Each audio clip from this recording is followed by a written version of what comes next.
Good morning everyone. Nandito pa ako ngayon at mamamasyal-masyal, naglalakad-lakad ako. Iniwan ko si Lolo dun sa bahay ng anak at magsasabat sila. Ay ako naman naiinip na sa pag-iintay sa kanila. Sabi ko maglalakad-lakad muna ako. For today's video mga guys ay ako ay maglalakad-lakad muna din mga guys. Intro lang ito. Alas 12 pa naman ang oras lang dito ay alas 10:20.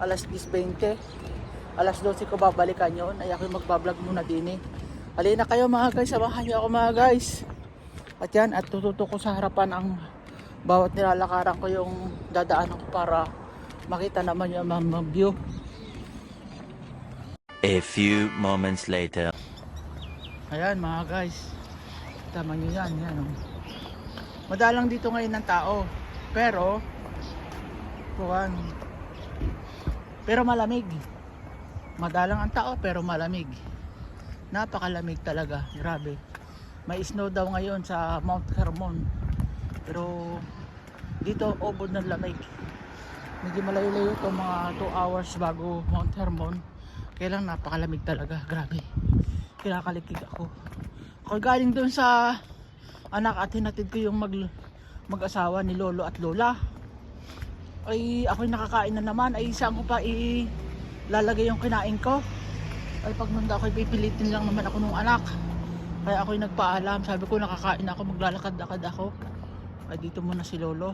Sila na muna ang bahala doon. Ilang oras lang naman, isang kalahating oras lang, di ba? Oh, alas 10:30. Kapag pala 10:30. Oh, at 12 ako binabalik doon. Kaya ako maglalakad-lakad muna din eh. Para makuha naman yung aking pagkabusog. Para ba kung hinahapo mga guys. Pag ako ganitong busog na busog, para akong hinahapo.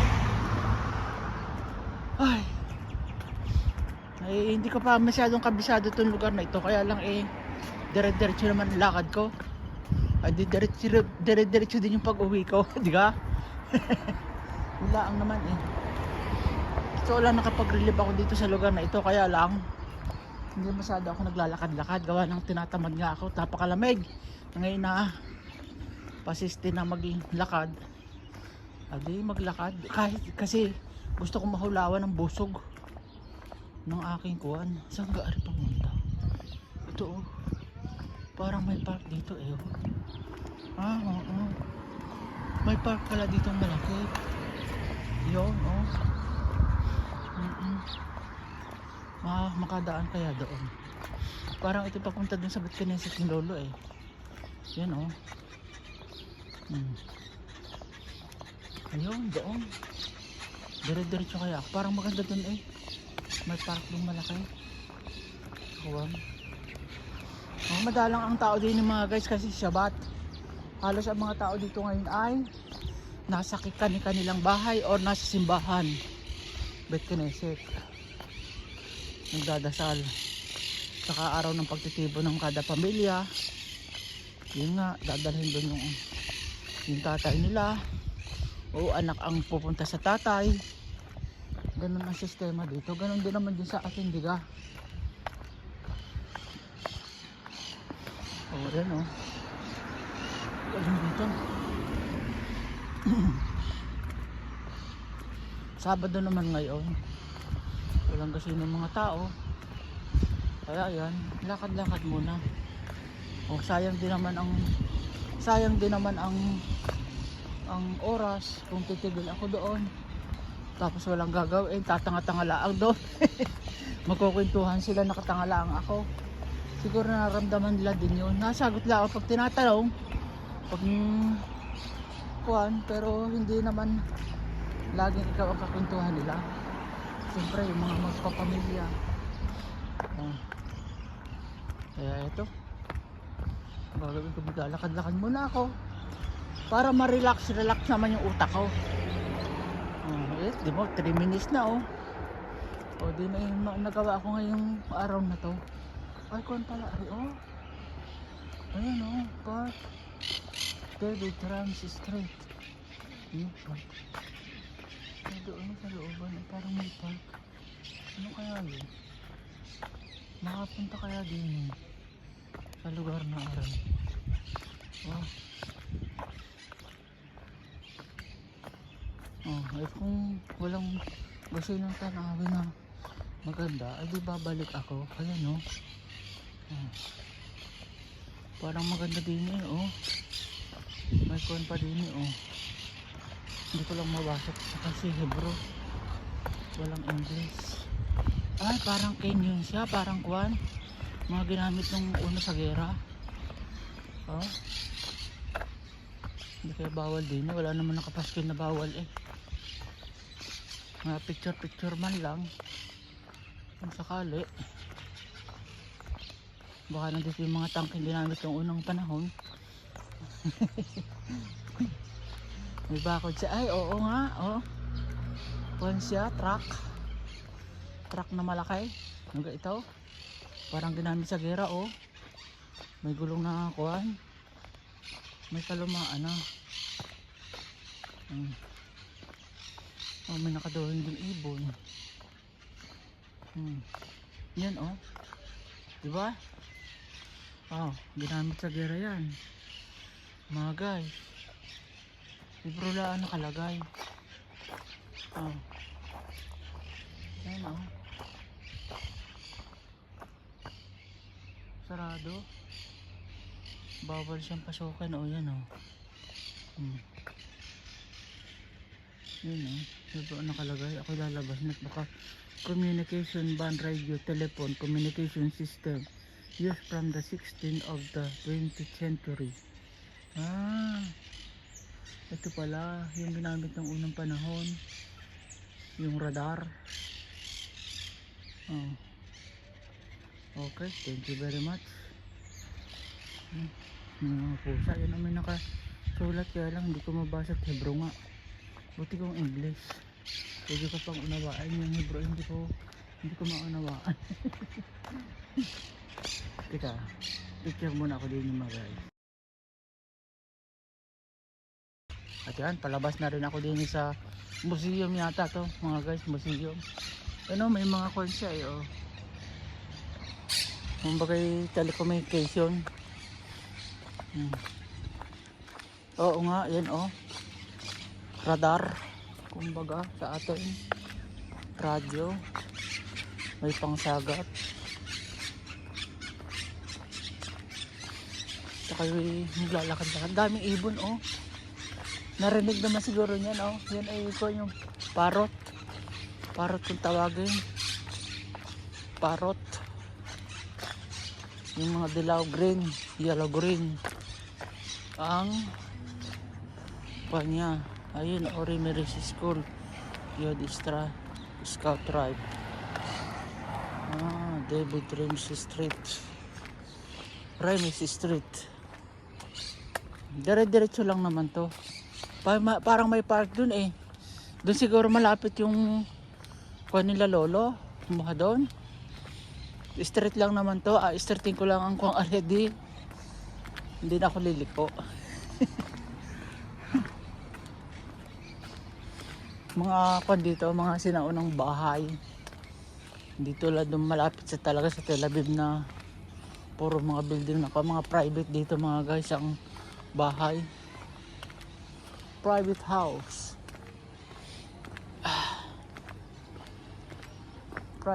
Private village.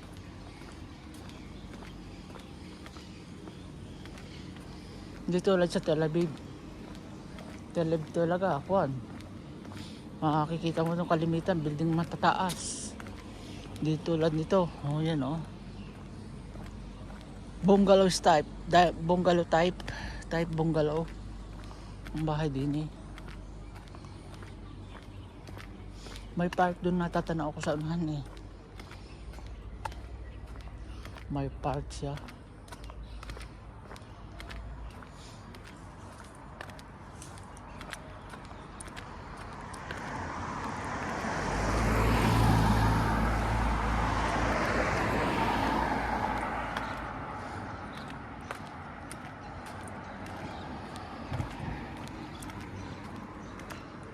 Oh, tulad yun oh.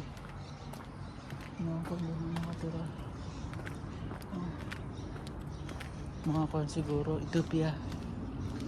Puro Ethiopia nakatira dito. Doon ako kukuha mamaya sa kabila. Dadaan. Nakakuha din mag-isa maglakad mga guys dahil no choice talaga. Walang barkadong mga kasama. Hindi magtiis ako.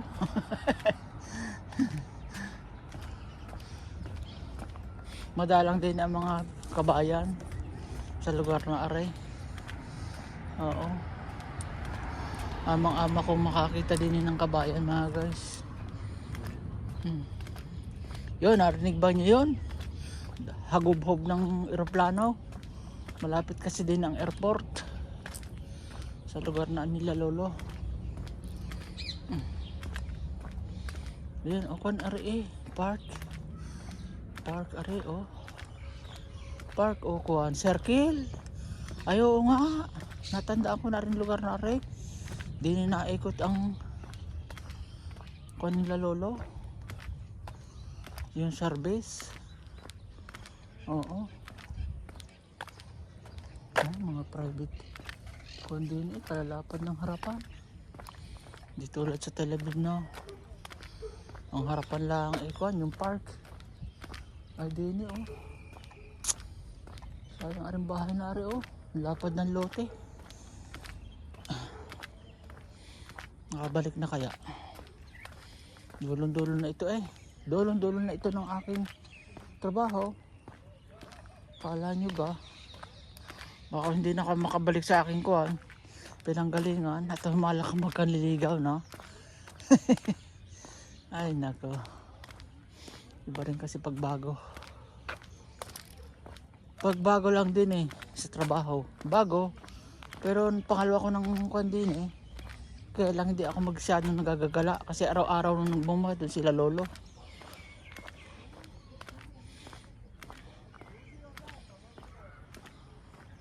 Ay parang napuntahan ko na yung park na yun doon.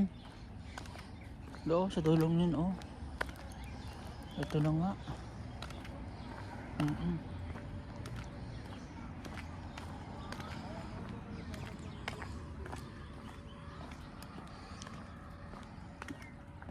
Parang narating ko na nga are. Lugar na are. Tandaan ko yung park na yun Oo. Kaya din palang lakarin. Buhat dun sa bahamaha dun nila lolo.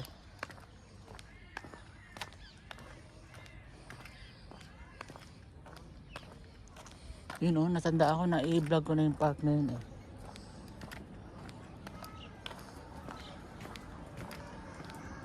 i-vlog ko na yun.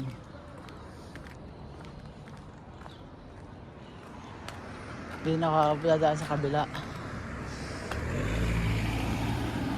Kabilang kalsada. Pauwi. Oo, puro mga kondini Ang kuwang ko lang din wala akong makitang malunggay.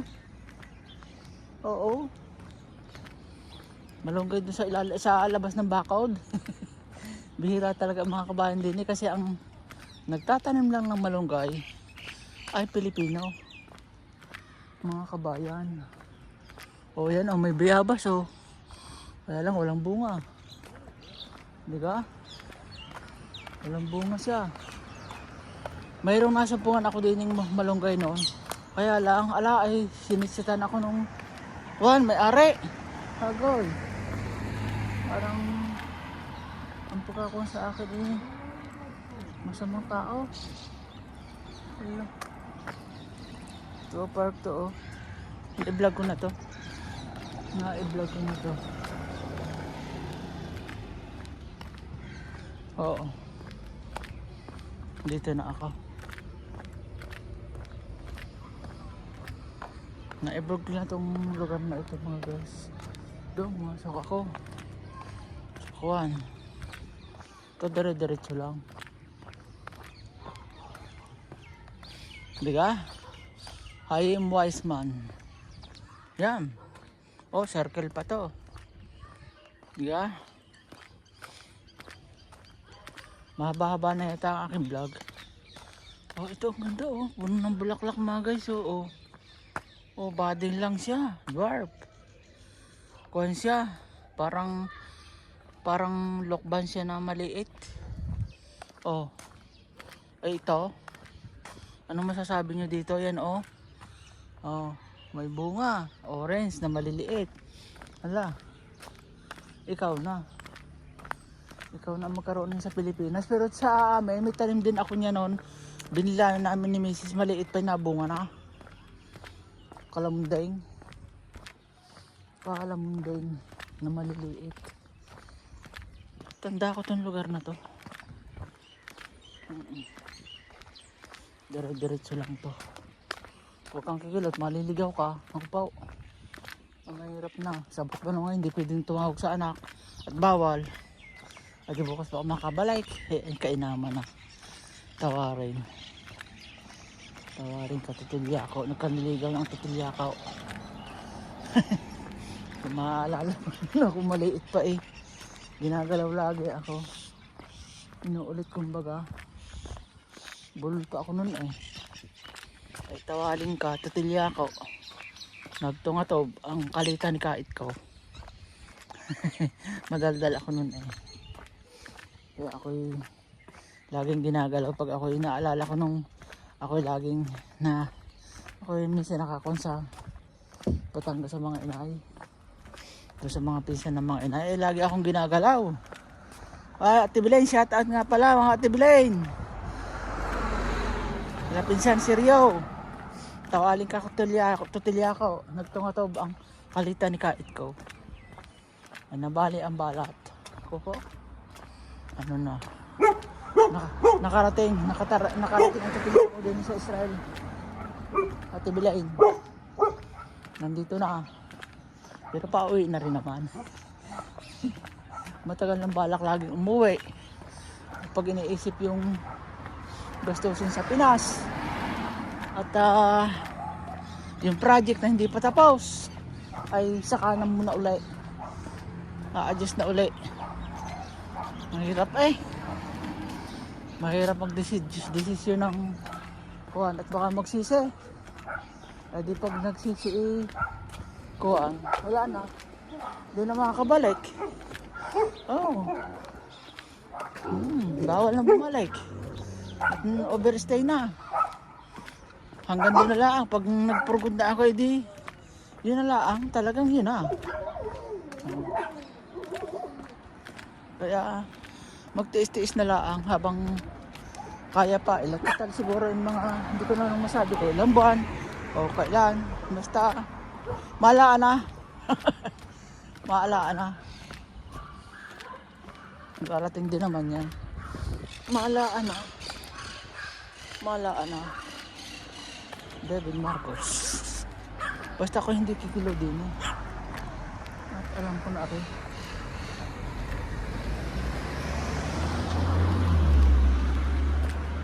Oh, yan oh. May konsilolo. Ano katutulin ko na 20 minutes na mga guys. Magkukuhan ako. Mag-outro. Mahaba na eh. At yan mga guys, ako'y pauwi na rin. At maraming salamat sa sumama sa akin at panoorin yung aking pamamasyal din sa Israel. Magandang buhay po sa ating lahat. Paki-subscribe na aking YouTube channel, John's Kimis Vlog. At doon sa mga bago, pakipundot na rin ang notification bell, all notification bell para naka-update kayo sa aking lahat ng mga video. Bye bye, maraming salamat po. See you next video.